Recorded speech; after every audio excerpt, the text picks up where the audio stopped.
realization is not scary, but rather a process with enormous benefits. In writing this book, I have kept three major points in mind that I feel will help others come to that realization.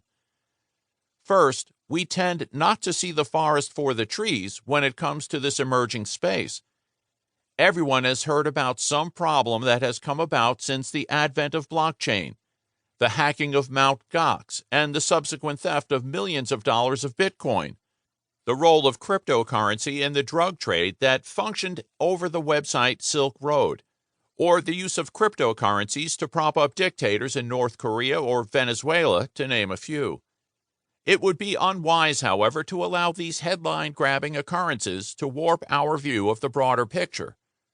Throughout history, mishaps and unfortunate events tend to happen when new frontiers open up in the world of finance. We're all familiar with the stories of how Willie Sutton, Bonnie and Clyde, or public enemy number one John Dillinger terrified the country, targeting insecure banks with their robbing sprees. It actually wasn't too long ago when no one in his or her right mind would have given out a credit card number over the internet to make a purchase. I could go on and on listing similar examples from the past. Many issues affecting blockchain are getting sorted out as the technology matures, just as would be the case in any emerging technology or advancement. As higher standards are applied and as the market embraces regulatory compliance, so too will the public begin to embrace and trust blockchain. There is no doubt that our current financial system is anything but perfect. Name-brand banks are constantly in the news due to involvement in money laundering scandals. Financial services firms are frequently bested by cybercriminals who hack user information. The last time I checked, the paper dollars and euros in our system are used in the trade of all kinds of illicit activities. In other words, let's not lose perspective, focus on a few bad apples, and forget all the positive attributes and additions to the financial infrastructure which blockchain technology will provide. Second, blockchain's complexities cause many to give up in trying to wrap their minds around its many facets. They throw the whole concept into the same category as rocket science and are waiting for a more concise explanation of how it works.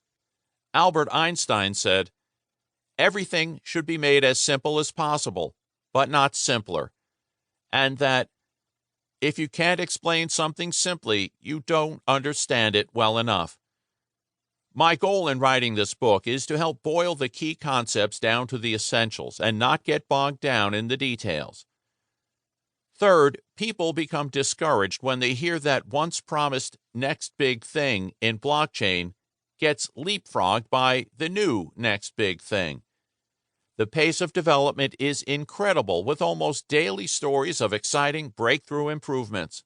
Some of the best minds from both Wall Street and Silicon Valley are now focused on making the most out of this new technology and the opportunities it presents. That is one thing that won't change. I'll be the first to tell you I don't have a crystal ball. It is difficult to keep up with the ever-changing environment of technology, cost, and regulation in this market. If I had tried to write out a game plan predicting how this industry would unfold, then this book would be out of date before its publication.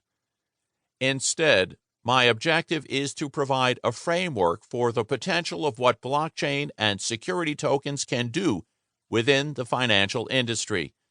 It will also give the reader an understanding of what factors and attributes to look for in determining which projects are most likely to thrive in this new environment. It seems inevitable that one day all investable assets will be tokenized, and that we will see an unbelievable amount of wealth transferred onto the blockchain. There will likely be a time when security tokens are globally traded, and, in theory, anyone who has an internet connection and is within the regulatory limits will be able to access and exchange them.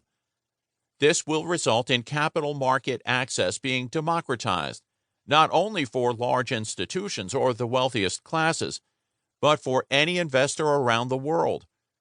One of the most exciting parts about all of this is that everyone can get involved. Baxter Hines, April 2020.